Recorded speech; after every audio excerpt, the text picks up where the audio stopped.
Music legend Michael Jackson shocked his friend Paul McCartney when he made a daring move against the Beatles. The two icons initially collaborated successfully on The Girl Is Mine, featured on Jackson's 1982 album Thriller. They teamed up again in 1983 for Say Say Say on McCartney's album Pipes of Peace. However, during their last collaboration, McCartney gave Jackson some advice about music publishing, a decision he would later regret. Giving Jackson some music publishing advice.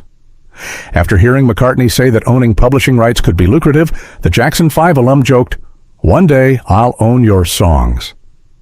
McCartney thought nothing of it until it actually happened.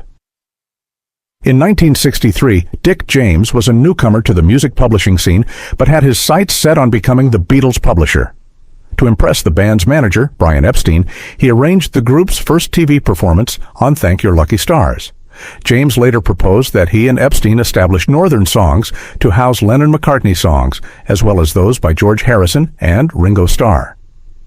Epstein and the Beatles signed the necessary contracts, not really knowing what it was at all about, McCartney later admitted, according to Beatles Bible. "John and I didn't know you could own songs," the Wings frontman confessed. "We thought they just existed in the air. We couldn't see how it was possible to own them. We understood owning a house, a guitar, or a car. They were physical objects. But a song, not being a physical object, we couldn't see how it was possible to have a copyright in it. And therefore, with great glee, publishers saw us coming. We said to them, 'Can we have our own company?' They said, 'Yeah.' We said, 'Our own?'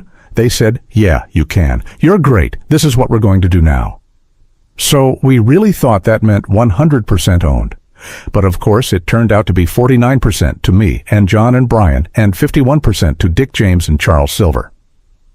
By 1965, the company had been restructured, with John Lennon and McCartney each owning 15%, Dick James Music 7%, his family 15%, Dick James Music's co-director Emmanuel Charles Silver 15%, and NEMS Enterprises 7%.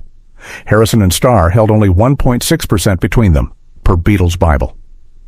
In 1968, Harrison and Starr opted not to renew their contracts with Northern Songs. The following year, the Beatles' relationship with James soured when he sold Northern Songs to Sir Lou Grade, who ran the British television network ATV, without offering the group an opportunity to buy it. He profited hugely from the sale, and Lennon and McCartney lost control of the rights to the Beatles' biggest hits. In 1985, the rights to a whopping 4,000 songs, including the Beatles' catalog of 250 songs, were put up for public auction.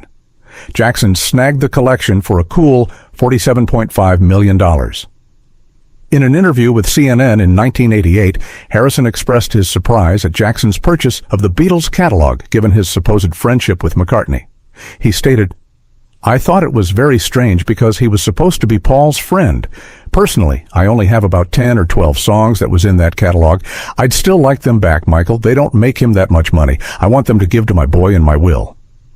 According to Far Out magazine, once the sale of the Beatles catalog was finalized, Jackson declared, "You can't put a price on a Picasso. You can't put a price on these songs. There's no value on them." However, Jackson had no intention of selling the catalog back to the group, leading to a fallout with McCartney. On the Howard Stern show, McCartney revealed that he had written to Jackson numerous times offering to buy the catalog back, but the Thriller singer consistently declined. "The trouble is, I wrote those songs for nothing, and buying them back at these phenomenal sums, I just can't do it," McCartney admitted. McCartney bided his time, though, and eventually a turn of events ensured he'd regain the Beatles' catalog. Jackson fell into financial ruin. As reported by American Songwriter, Jackson sold 50% of ATV to Sony for $95 million. Upon Jackson's death, Sony gained full control over all of the Beatles' songs. Following a 2017 lawsuit, McCartney settled with Sony ATV over the rights to the Beatles' catalog under the U.S. Copyright Act of 1976. This law allows songwriters to reclaim their copyrights from music publishers 35 years after they initially gave them away. As a result, McCartney finally regained control of the Beatles' catalog.